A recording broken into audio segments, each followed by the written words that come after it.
Jamaah rahimakumullah, pada pagi hari ini kita akan mengkaji tentang perjalanan hidup kita. Banyak orang yang berhenti tidak di tempat pemberhentian. Banyak orang yang dalam perjalanan kehidupannya ini istirahat, tidak di waktu istirahat.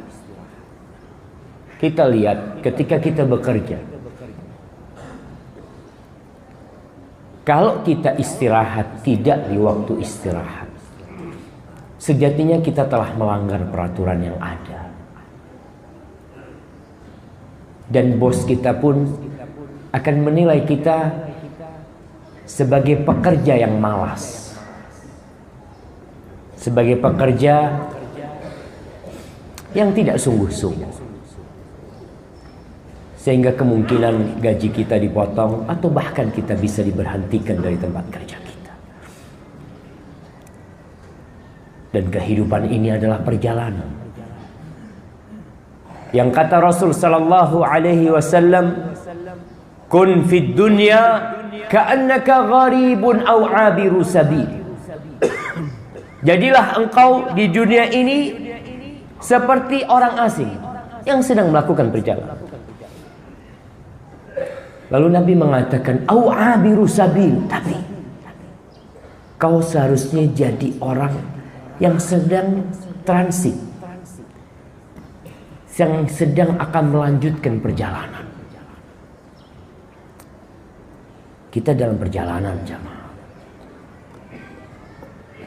Jangan berhenti di tempat kecuali antum dibolehkan berhenti. Jangan istirahat di tempat seperti orang yang istirahat tahu-tahu di tengah tol dia berhenti, ditabrak dengan mobil-mobil yang lain.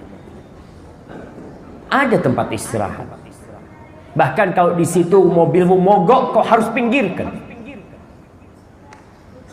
Karena tengah-tengah itu bukan tempat berhentinya mobil. Kau harus pinggirkan. Kau harus kasih tanda-tanda kalau kita ini sedang berhenti, ada masalah sama kita.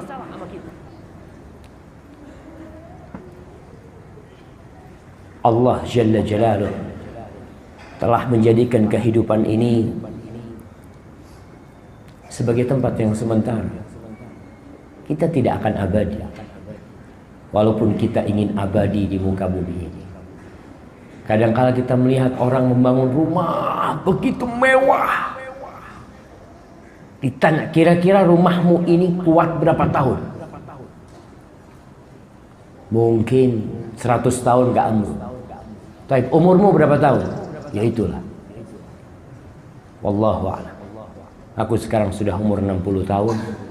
Esok atau lusa aku mati. Tapi kenapa kau bangun rumah begitu mewah? Itu manusia. Dia ingin istirahat di sana. Dia ingin menikmati kehidupan ini dengan mengatakan, hidup ini sekali nih, kau harus nikmatin. Ya, silakan kau nikmatin kehidupan itu. Ketika ada orang yang soleh dari kaumnya Nabi Musa memberikan nasihat kepada Bani Israel dan kepada orang-orang Egypt pengikut Fir'aun, dia mengatakan, wa qala alladhi amana ya qaumi ittabi'uni ahdikum sabilar rasyad. Dan berkata orang yang beriman kepada kaumnya mengatakan, ikuti aku akan tunjukkan kepada kalian jalan menuju petunjuk Allah Jalla Jalaluh, jalan kebenaran. Ya qaum, wahai kaumku, innama hadhil hayatud dunya mata' wa innal akhirata hiya darul qarar. Wahai kaumku, kehidupan dunia ini cuma sebentar. Sebentar, gak lama. Dan sejatinya akhirat itulah tempat istirahat yang sebenarnya.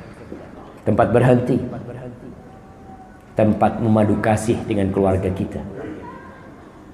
Kau lihat tatkala orang-orang masuk surga, mereka berkumpul, mereka ngobrol.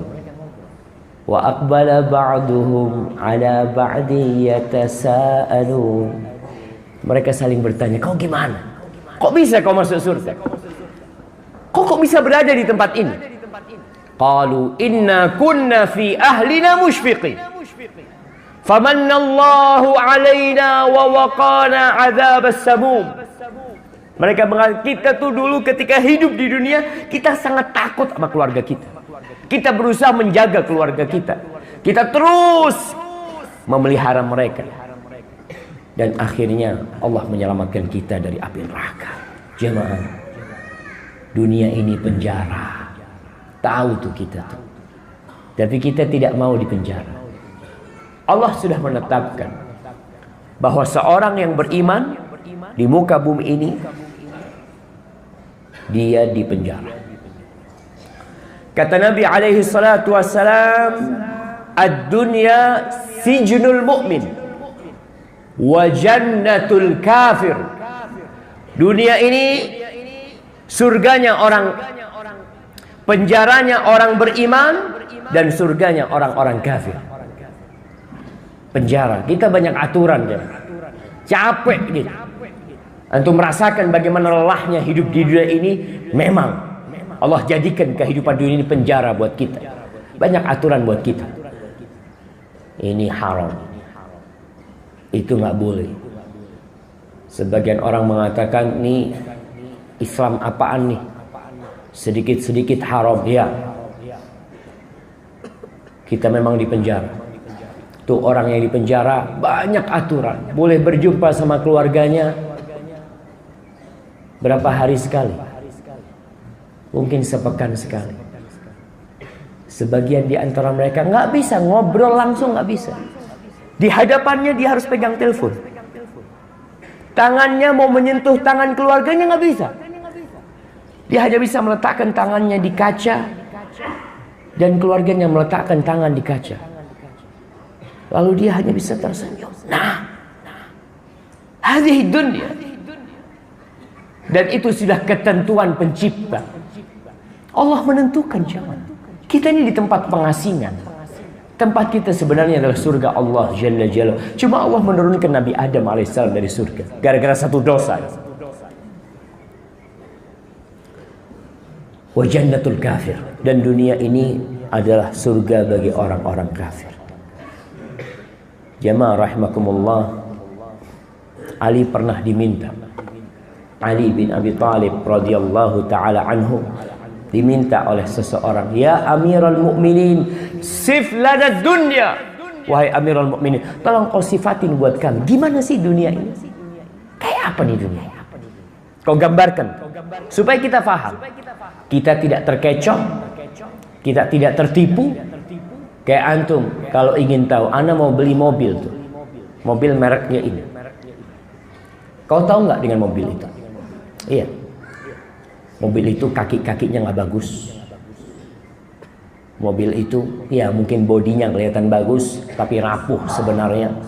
Mesinnya, masya Allah, tapi nggak akan bertahan lama. Apa kata Ali? Qal, wa ma asifu laka min darin man sahha fiha amin. Apa yang aku bisa berikan kriteria tentang sebuah negeri, orang yang sehat di sana merasa aman? Kita tuh kalau lagi sehat kadang-kadang melakukan dosa, melakukan apa, seakan-akan Allah nggak akan kasih itu sama kita azab, merasa aman. Waman saqama fiha nadim, yang sakit menyesal, ya Allah, andai kata aku tidak melakukan ini. Kepingin ke masjid, kepingin umroh, kepingin haji. Wa man iftaqara fiha hazin, barang siapa yang fakir di dunia itu sedih hidupnya, melarat kadangkala perjalanannya. Wa man istaghna fiha futin, yang merasa cukup, yang kaya, dia terfitnah dengan kekayaannya. Halaluha hisab wa haramuha azab. Yang halal yang kau makan, yang halal yang kau dapatkan dengan cara yang halal, kau akan dihisab. Ada hisab nanti.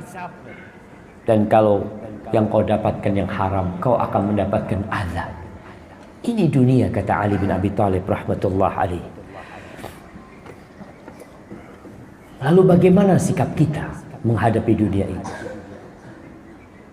Ibnul Jauzi pernah ditanya, hal yasughuli an alhu wa uraffih an nafsi bi syai'in minal mubahat. Boleh enggak aku ini ya refreshing lah, santai, menyenangkan diriku dengan hal-hal yang mubah-mubah. Sebenarnya dengan hal-hal yang mubah-mubah, banyak hal mubah jamaah. Ini orang tanya, gimana aku boleh enggak refreshing dengan hal-hal yang mubah-mubah? Apa kata Ibnul Jauzi? Inda nafsika minal mawajibat ma yushghiluha.